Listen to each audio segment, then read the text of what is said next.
Good morning. It's Friday. It's time to review my weekend photos. Now, some of you have noticed that the last couple of weeks I haven't done an episode. It's not because I haven't had good material, it's just because I haven't had the time to put anything together. Today I'm at the Whaling Museum and these guys are going to town. Check this place out.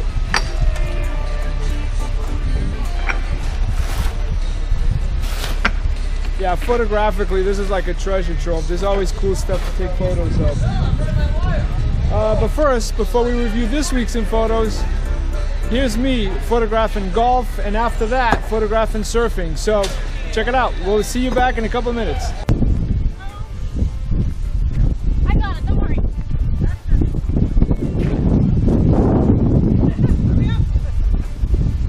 Yes, it's a windy morning. Actually, it was raining earlier. And I'm at the country club in New Bedford. And it's time to photograph golf. Now, as you all know, I don't photograph sports all that much, but that doesn't mean that I don't like it. I like anything that has to do with photography. The trick with golf, honestly, is getting a cart.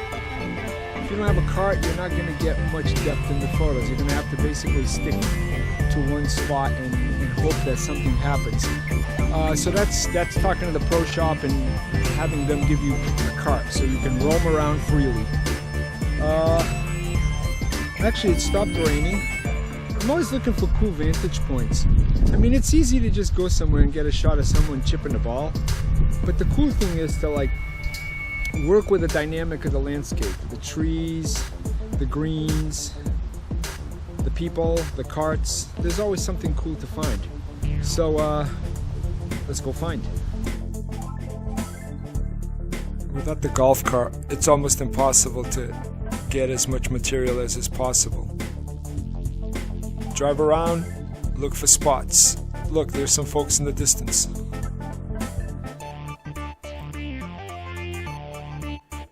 Golfers can be a little finicky when you're making noise, but for the most part, on the amateur level, they really don't mind. It's all about the human element. That's what I'm always looking for. Just because it's sports doesn't mean I carry anything different. Same two cameras, same two lenses.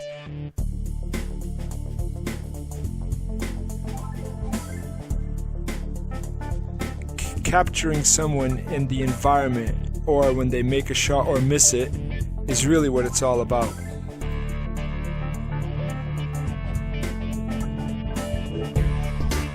Body English was not enough to put that ball in.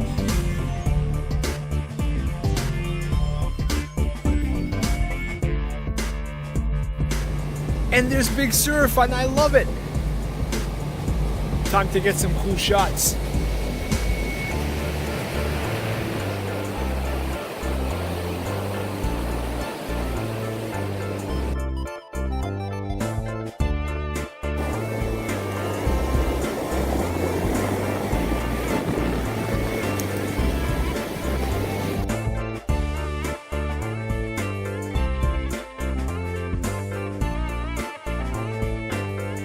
This is my best impersonation of Indiana Jones. Haha. Actually, I had heard that New Bedford DPI was going to take care of some abandoned properties. And I was on Tarkin Hill Road, and they were just cutting the section next to the street. I go on Google Maps, seeing what's behind all this wooded area, and sure enough, there was a home back there. So, only one way to find out, and that's walk in there.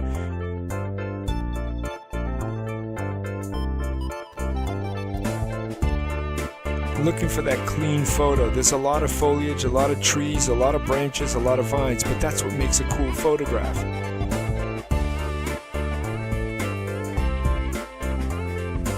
Sometimes it's easy to think that you've already got the photo, but no, move, get closer, see if there's a different perspective that tells a story, in this case, in graphical terms.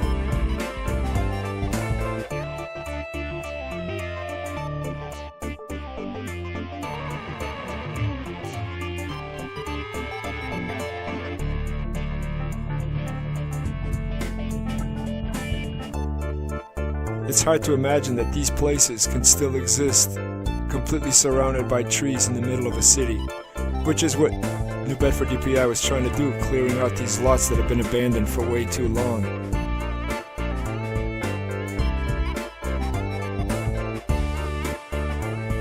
Back to today. These guys are putting the final touches on the future Paul Cuffe Park in front of the Whaling Museum. Look, anticipate. I knew this guy had to go up the ladder eventually, then it was just a matter of time and letting it happen. We all have knees, bend them, get down to people's level. Makes for a far more interesting photo.